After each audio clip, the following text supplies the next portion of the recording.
स्नेहा गेल्या काही दिवसापासून खूप अस्वस्थ होती, कारण तिने सोशल मीडियावर रोहन एका मुलीसोबत फोटो पाहिला होता. त्या फोटोमध्ये दोघेही हसत उभे होते. फोटो पाहता स्नेहाच्या मनात अनेक प्रश्न निर्माण झाले. ही मुलगी कोण आहे? रोहनने मला याबद्दल सांगितलंच नाही. माझ्यापासून काही लपवलं जात आहे का? या विचारामुळे स्नेहा रोहनपासून थोडी दूर जाऊ लागली. तिने मेसेज कमी केले आणि फोनवरही फारच बोलत नव्हती. रोहनला हे जाणवत होतं. शेवटी त्याने स्नेहाला भेटण्याचा निर्णय घेतला. भेटल्यावर रोहन म्हणाला, स्नेहा, तू काही दिवसापासून खूप बदलली आहेस ग. काय झालं आहे? स्नेहा काही शांत राहिली आणि मग तिने तो फोटो रोहनला दाखवला. हा फोटो पाहिल्यापासून माझ्या मनात खूप प्रश्न आहेत रोहन. फोटो पाहून रोहन हलकेसे हसला.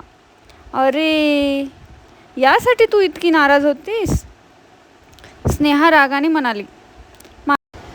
स्नेहा, ही मुलगी माझी कॉलेजमधील मैत्रीण आहे.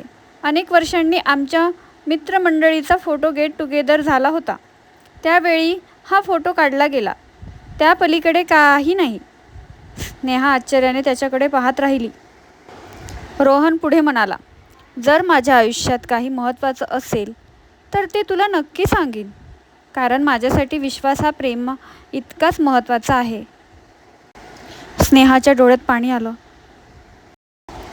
माफ कर रोहन, मी तुला न विचारता निष्कर्ष काढला.